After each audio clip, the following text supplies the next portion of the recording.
You've planned your dream vacation for 2 years. You have your tickets, you passed security, and you're standing at the gate, ready to board.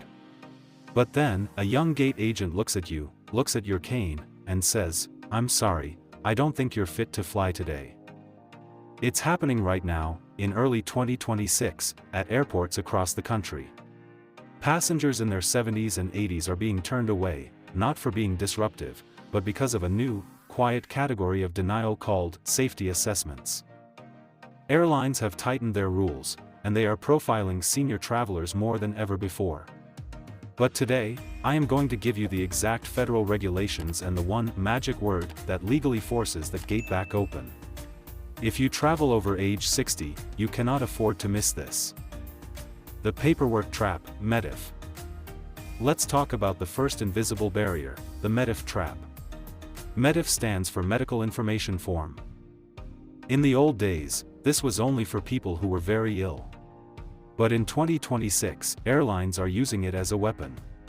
If you casually mention to a gate agent that you had a minor hip surgery or a bad fall in the last 6 weeks, they can instantly trigger a MEIF requirement. Here is the catch: this form usually has to be filed 72 hours before your flight. If they ask for it at the gate, it's already too late. You are grounded. Your $5,000 trip is over because of one casual comment. Listen closely: if you have had any medical procedure in the last 6 weeks, do not rely on a verbal "I'm okay." 1 week before you fly, call the airline special assistance desk. Ask them specifically, "Does my recent procedure require a MEIF form?" Get their answer in writing. Print that email. If a gate agent tries to stop you, don't argue, just hand them the paper. It proves that the big bosses at corporate headquarters already cleared you. It takes the power out of the gate agent's hands. The sneaky eye test, profiling at the gate.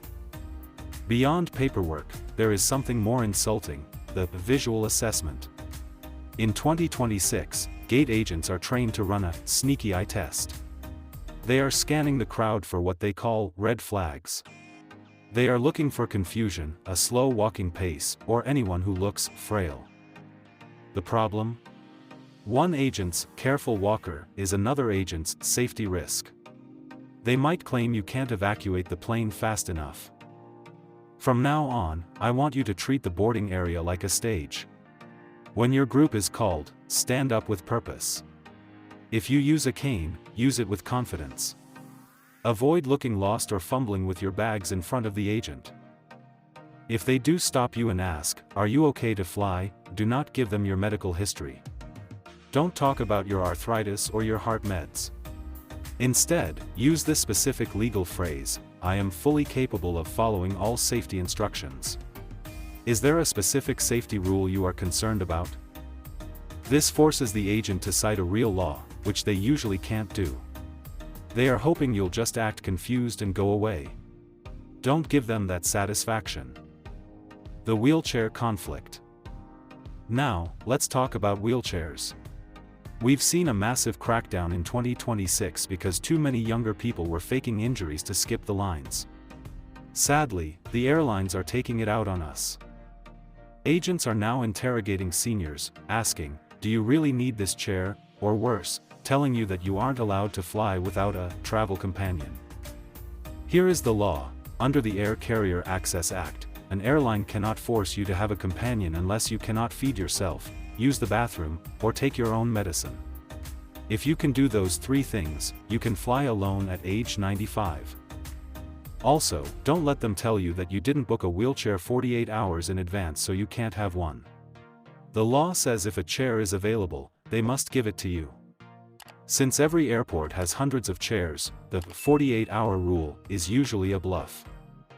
If they refuse, say this: "I am requesting this accommodation under the Air Carrier Access Act." Are you officially denying a federal request?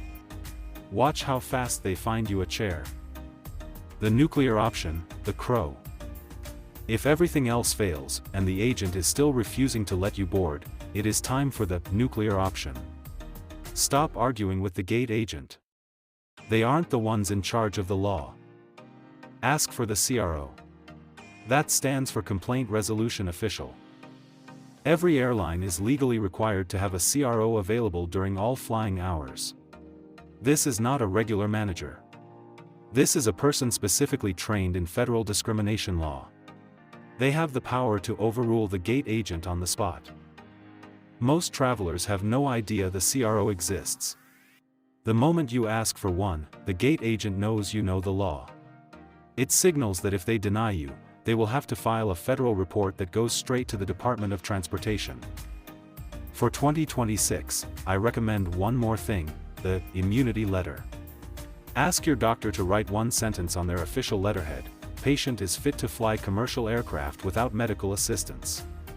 Carry the original. It is the ultimate shield against a gate agent's opinion. A medical license beats a gate agent's eye test every single time. Conclusion: the sky is still open to us, but the gate has become much narrower. You don't just need a ticket anymore, you need a strategy. Don't let a young person with a clipboard end your vacation before it starts. Be the prepared traveler. Be the informed traveler. If you want my 2026 Senior Travel Checklist that covers everything from medication to the new Real ID rules, look at the link in my description. And if you want to know which seats on the plane are best for your back and your circulation, click on my next video right here. Subscribe to join our community of fearless senior travelers. I'll see you at the gate.